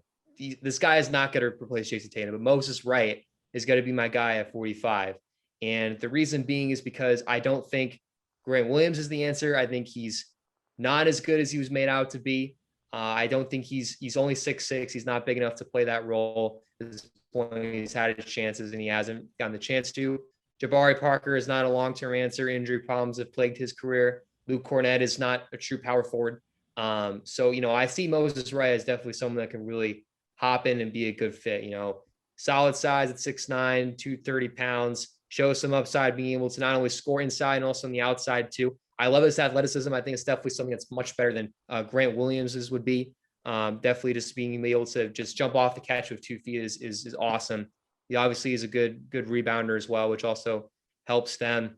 So I think, Moses Wright is definitely a good fit. And he also, even in some lineups, with him being able to shoot the 3 and, having solid size, he could also play a big man for them too and really get some nice floor spacing going for Tatum and Brown to attack the rim. So I think this guy is definitely, obviously the second round, you can afford to make some little bit of out of the ordinary picks. So that's why I'm going with Moses Wright from Georgia Tech here. Yeah, well, not to mention too, they're going to be bringing in Yam Madar too. So Yes. Going to potentially have, it depends what direction they go. If they really want to test out their young guys, they can go in that direction. They have the guys. So for the next 2, I got the Raptors here, and I'm just going to go back to back here. I'm going to start off with Matthew Hurt, the other power forward from the ACC. That is one of the better available ones. Hurt is a knockdown shooter. That is his main game. And I think the Raptors could definitely use someone like that who can knock down the 3 ball as well. They just would love to have some help for Siakam when he's making those drives to the rim to be able to have some floor spacers, and Hurt definitely provides that. Shot the ball at a really good clip from 3 this year, 44%. And he could do it from a variety of ways off the catch. Good high arcing shot release too. No dip in his shots, all in one motion. And you see that with a lot of guys in college. They tend to bring the ball down low and push it up. But what I think about Hurt is great is that he's already on the catch and he's ready to shoot. Like, that's what you love to see. You love to see guys that come in with those mechanics already. So I think Hurt comes in as a great shooter for them. And then I'm going to do 47 real quick as well. Got my guy David Duke from Providence here. I think he's definitely more of a long-term project. I think this was the time that Duke had to come out, because if he waited another year, it would have been a little bit riskier for him to get drafted as a senior.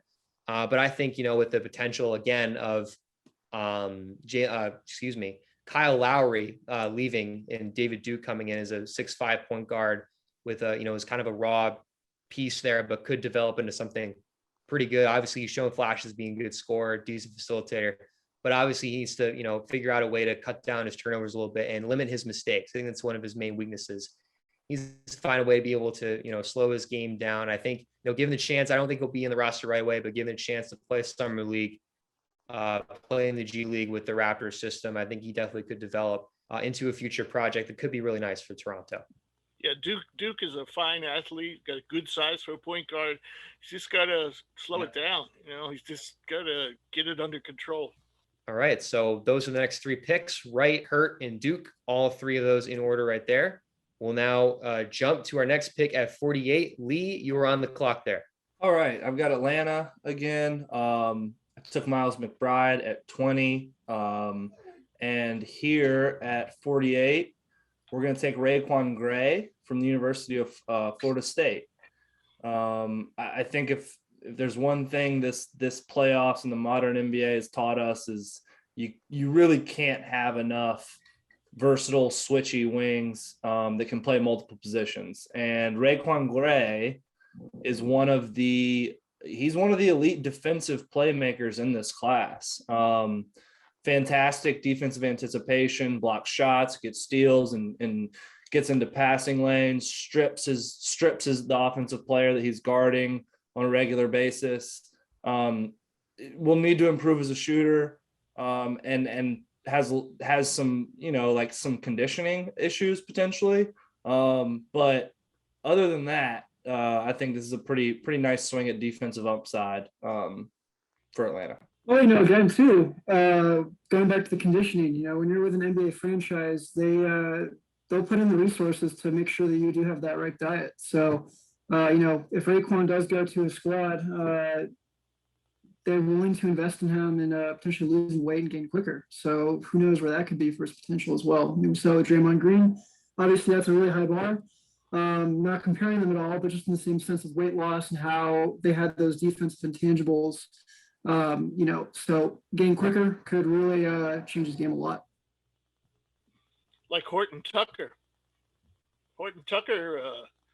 I actually said in the report I did on him, he's got to lose weight. And sure enough, he did. And boom, It's all depending on how you respond to the call. And Raekwon Gray at 48 could be that guy for Atlanta to make some By the way, when I wrote that about Horton Tucker, he wrote back and said, that's kettle calling the pot black.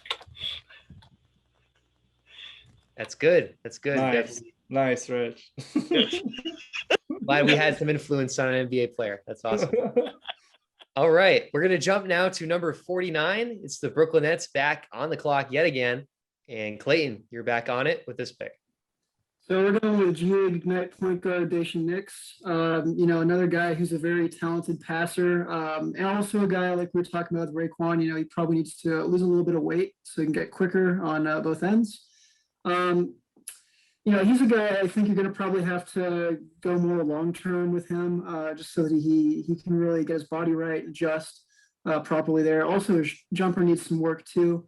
But again, as a guy who has already played in the G League, he's got some experience there. Just getting him more reps, getting him comfortable with the game and the style of play, I think is really key.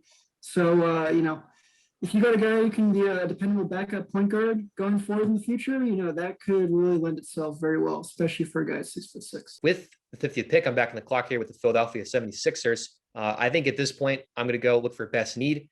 And also that fits an area that, obviously any team could use, as we talked about with 3-and-D wings, and Kessel Edwards from Pepperdine.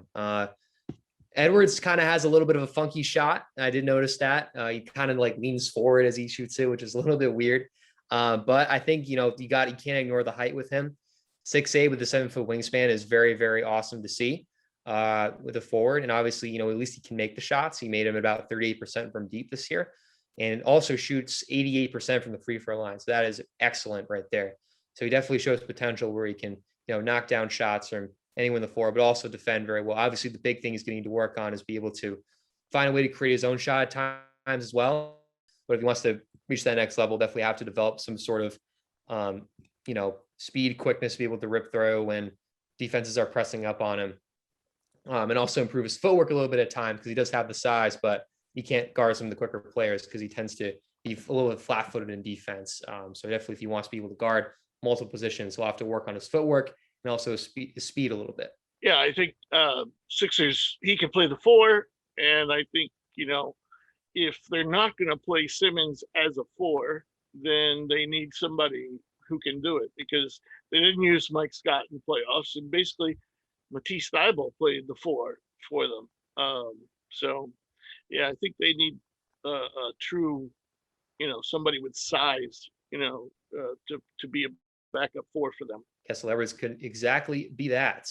Rich, you're back in the clock with number 51 to the Memphis Grizzlies. Yeah, we were talking earlier about the Grizz not really having any glaring holes. I would say this, though, and I'm bringing up their depth chart as I speak. The one thing that they don't really have is a stretch 5, and I don't even know if they have a stretch 4. Is Jaren Jackson? I don't know. His shot is so ugly, but I guess he makes a decent percentage. But I'm just not sold on him being a consistent stretch 4 yet. So with that said, I'm going to go with Filip Petrusev, who played at Gonzaga for 2 years, I believe, then went KK Mega and the Adriatic League. And shockingly, I mean, I don't know, he probably shot less than a handful of 3-pointers at Gonzaga, but this year he just fired them up and he made a nice percentage. I don't know the exact numbers, but and he was productive night in and night out. And the Adriatic League produces a lot of NBA players. And I believe he was MVP of the Adriatic League. He's not only rebounder, he's more of an offensive player. And if you remember him at Gonzaga, he had great footwork in the post. So this is definitely an offensive selection. They have Xavier Tillman for the defensive option at that spot. So it kind of gives them the ability to go offense, defense. And I think Petrusev's a very underrated player. Surprised that, people aren't more impressed by the rate that he knocked down threes this year. All right, we go with Filip Petrusev at number 51. Bobby, we head back to you for the Pistons' 52nd pick in this year's draft. Yeah, the Pistons had stretches last year where the offense would just be non-existent. So I think maybe a guy they could use here is BJ Boston from Kentucky. He didn't shoot a great percentage there, but his usage rate was pretty high. I think it was around like 23%. And I think he can be a nice, like, kind of stash guy where you can, send him down to the Motor City Cruise. He can get a year or two there. He's only 19 years old, pretty skinny. He'll have to put on some weight, but I like this as a potential, by the time he's 22, 23 years old, I think he can be a contributor in the league. Yeah, BJ definitely brings upside being so young from Kentucky and entering the draft early. And you see that freakish athleticism is definitely oozes excitement in the future. All right, we head back to Rich with number 53 for the New Orleans Pelicans. All right. Every time I make a pick for the Pelicans, I talk about they need shooting, and then I don't take a shooter. Well, I'm going to change that up, and I'm going to take Isaiah Todd. He's one of the better shooting big men in this draft. The numbers, it was like 37% in the G League. But he has very, very sound mechanics. He doesn't do a lot else, very well. But I think he definitely can be a knockdown, spot up shooter. He'll grab you some rebounds, get some blocks, but he's definitely a reserve type player, but he definitely could bring some of the outside shooting, and he could play along, next to Zion or Jackson Hayes, and spread the floor, and they would still have two big bodies out there. So we go with the other G League Ignite player, Isaiah Todd, to the not the Pacers, the Pelicans. Isaiah Todd of the Pelicans at 53. We'll head now to 54, back to Bobby with the Indiana Pacers. EJ Onu at the G League Elite Camp. I mean, this guy averaged 5.1 blocks per game in college, even though despite it being NIA, I mean, he's got an NBA-ready body, 6'11", 240. I think he had a +8 wingspan in the combine, just long, athletic, +11, even better, +11 wingspan. And he also shot around, I believe it was 40% from three. I can check that right now on just under 3 attempts. Yeah, his senior year, he shot 40%. He's a career 34% three-point shooter. I just think and he's still only 21 years old. So I think if there's a guy who is not really on many people's radar, but could end up really being a contributor for where he's drafted at, I think EJ Onu is a sensational value if anyone decides to draft him. Yeah, definitely being outside the NCAA puts you on the sleeper radar. So it'll be interesting to see how he could do if a team decides to take the risk and draft him at 54 like the Indiana Pacers could.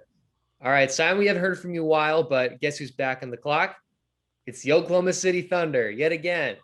I think I saw Rich raising his finger. You want to add something, Rich? I was just going to say, I think career-wise, Unu averaged nearly as many blocks per game as he did rebounds per game at Shawnee State, which I think is pretty crazy. Definitely a big thing. All right. Good point. Simon, we'll head to you now. So I'm at pick 55 with my favorite team, OKC. This time they're gonna select Sandro Mamukelashvili. He already practiced with the Thunder. He's a talented big with very good dribbling and passing skills. Interestingly enough, I read an interview with him. He said grew up in Germany, in Georgia. He played point guard, and that's how he learned all his skills, because they were more focused on skills and ball handling. And he's got that. He definitely got the size, and I think he got enough athleticism for the next level at the NBA. And I think he's going to be a good guy for the Thunder.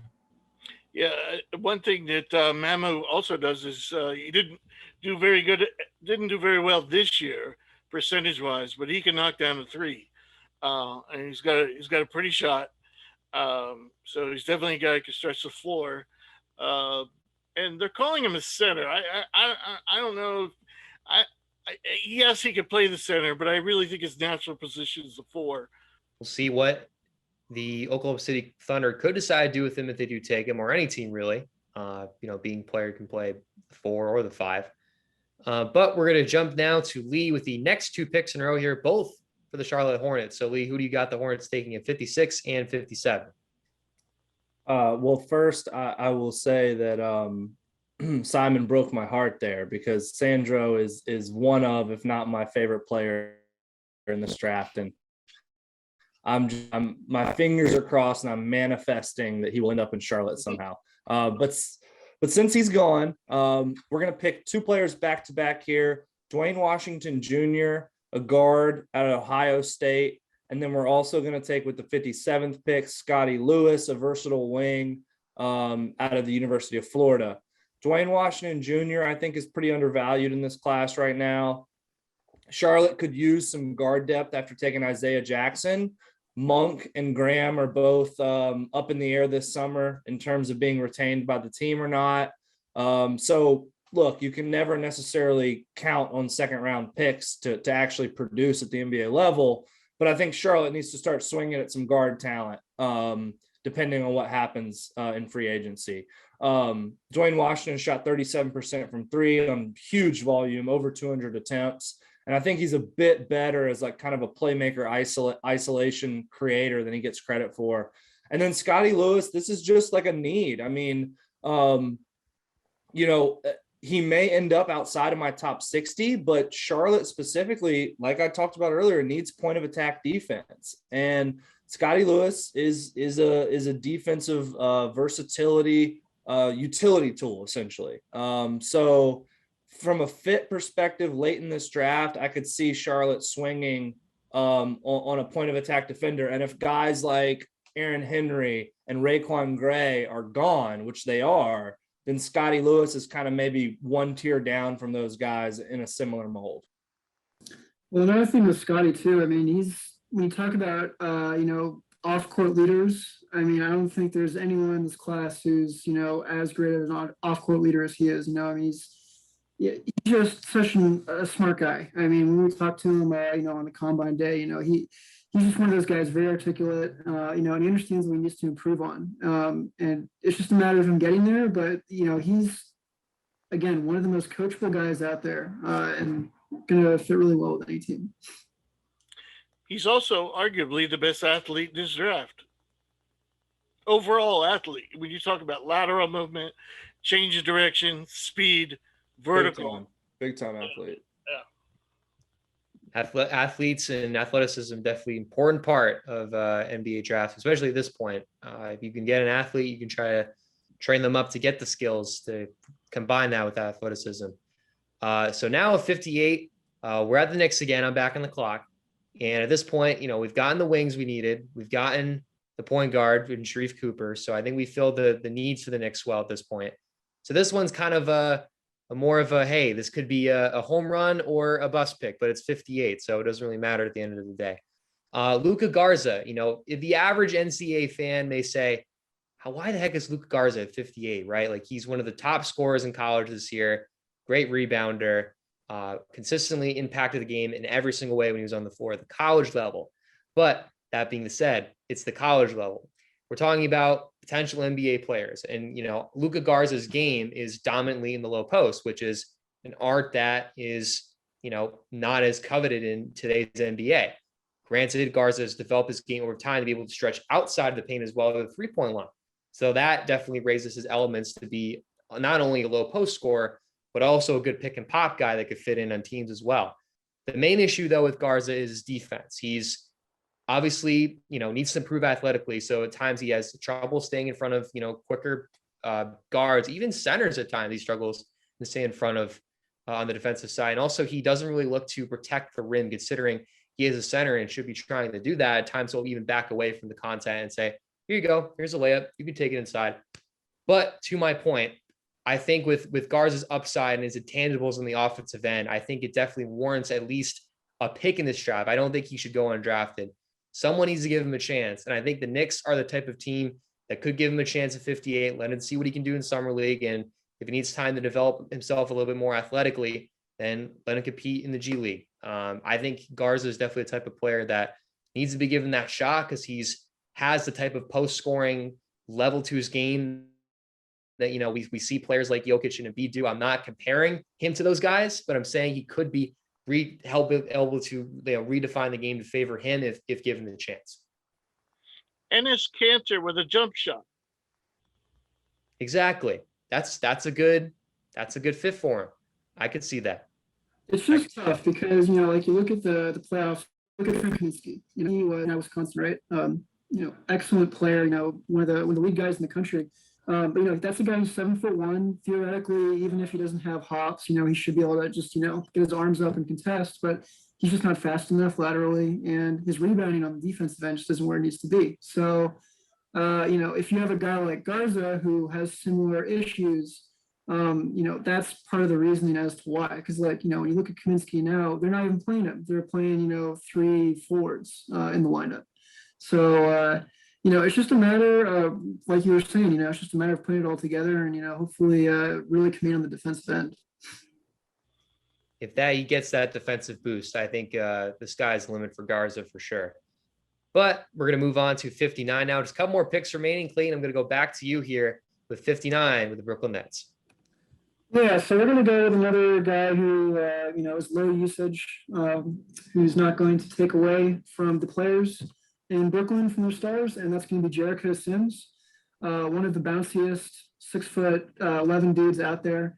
At Clutch Pro Day, he literally hit the rim with his eye. That's how bouncy he is, and it's one of those things where, the rim rolling definitely could improve, but it's one of those things where you throw him in the G League for a year or two, and you just hope the athleticism carries him along, and eventually he'll be at a baseline IQ to where you can play him as backup or potentially even a starter down the road.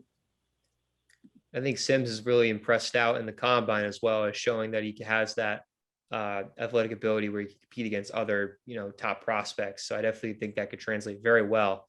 I think this is a really good steal pick here for 59 for Brooklyn. All right. Last pick of the draft now is up to Bobby with the Indiana Pacers. My bad. Pick number 60, Indiana Pacers. Who we got, Bobby? Mr. Irrelevant, my favorite pick this year. I think it's going to be Jason Preston out of Ohio, 6'4" guard. He's another very efficient scorer throughout his career, shot almost 50% from the field at 49.8. He's got a +4 wingspan, which is also nice. And last season, he shot his best 3-point percentage at 39% on just over 4 attempts. He was the best player available on our board by a couple spots. So I think at 60, especially at this point, you're just trying to find guys who will contribute in any way possible. And I think potentially that guy at this spot could be Jason Preston. Yeah, I think Preston's a steal at this spot. If somebody's gonna go probably in the middle of the second round at latest, and he has underrated athleticism, and he's a great playmaker. So he's the kind of guy, it's not going to have any problem fitting in anywhere.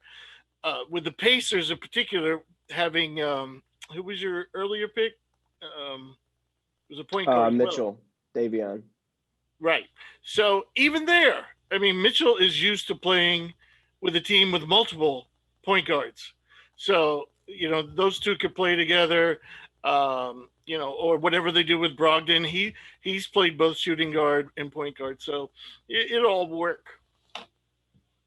Yeah, and even though Preston did play mid-major at Ohio, he definitely showed out in competition where he played against some of the top of competition. And I believe he also was able to get a first-round win in the NCAA tournament this year with Ohio as well. Yes, against Virginia. They beat Virginia, yeah. So there you go. Shows he can play against high-level stuff. So I don't see why he wouldn't be able to do that in the NBA. But with the selection of Jason Preston at 60, that will conclude tonight's Hoops Prospects mock draft special. Thanks for watching the full video on our Hoops Prospects YouTube channel. Be sure to subscribe to see future content from us, including player reviews and highlight videos from all the prospects in the draft. Be sure to check out our website at hoopsprospects.com, where you can check out all our written scouting reports, team depth charts, and composite rankings for all the prospects in this year's draft class. Be sure to check us out on all social media via Twitter. Our links will be in the description below. For the last time, alongside Clayton, Lee, Simon, Bobby, Rich, and myself, Eric Kerr, this has been the Hoops Prospects 2021 Mock Draft Special. Thanks for watching, and turn the notifications on for the next Hoops Prospects video.